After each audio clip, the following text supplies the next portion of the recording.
સૌને જય સિયારામ. તો મને આગળના વિડીયોમાં એક બહેને પ્રશ્ન કર્યો હતો કે શ્રી હનુમાનજી દાદાના ઉપાયો અમે કરી શકીએ. બીજું એવું પૂછ્યું હતું કે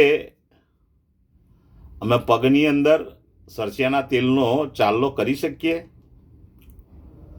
તો પહેલો તો હું એનો જવાબ આપી દઉં કે હનુમાનજી દાદાના તમે ઉપાયો કરી શકો, માત્ર એટલી કાળજી રાખવાની છે કે તમે હનુમાનજીને સ્પર્શ ના કરી શકો. કારણ કે શ્રી હનુમાનજી દાદા બ્રહ્મચર્યનું પાલન કરે છે, તેથી તેમને તમે સ્પર્શ ના કરી શકો, પણ ઉપાય બધા જ કરી શકો.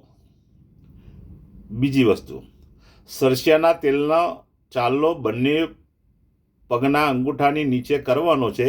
તે તમારે બીજી આંગળી, આજે જે મોટી આંગળી છે, તમારે એ આંગળીથી તમારે કરવાનો છે.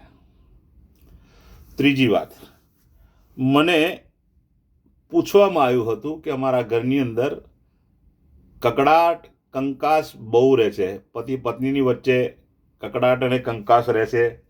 સાસુ ને વહુની વચ્ચે પણ કકડાટ અને કંકાસ રહે છે. ઘરની અંદર બધા લોકોને એકબીજાના મન જોડે મેળ નથી. તો અમારે કયો ઉપાય કરવો? તો હું તમને બિલકુલ સાદો, સીધો અને સરળ ઉપાય બતાવું છું. બિલકુલ સસ્તો ઉપાય બતાવું છું.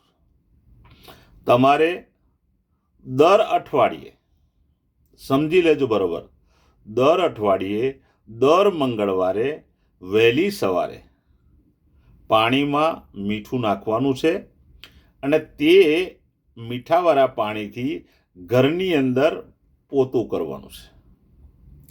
ત્યાર પછી દર મંગળવારે તમારે એક પડિયો લેવાનો છે. પડિયાની અંદર મીઠું નાખવાનું છે, લાલ 2 મરચાં નાખવાના છે, 7 લવિંગ મૂકવાના છે, 1 સોપારી મૂકવાની છે અને સાથે સાથે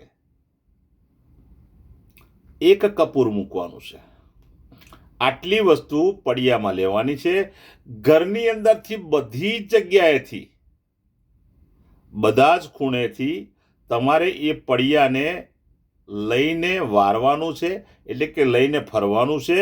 અને ત્યાર પછી સંધ્યાકાળે એ પડિયો 4 રસ્તે જઈને મૂકી આવવાનો છે. આવું 7 મંગળવાર કરવાનું છે. 7 મંગળવારનો ઉપાય છે. તમે દરેક મંગળવારે ધીમે ધીમે કરતા જશો. તમારા ઘરમાંથી કકડાટ કંકાસ જતો રહેશે અને બધા જ વ્યક્તિઓના મન મેળ ખાશે. બધાના વિચારો એકબીજાની સાથે મેચ થશે. આટલો નાનો અને સરળ ઉપાય છે. એની અંદર બધી વસ્તુ જે તમને મેં કીધી, તે બધી વસ્તુ તમને ઘરમાંથી જ અવેલેબલ છે. તમે કરી શકો છો. તમે આ કરીને જુઓ.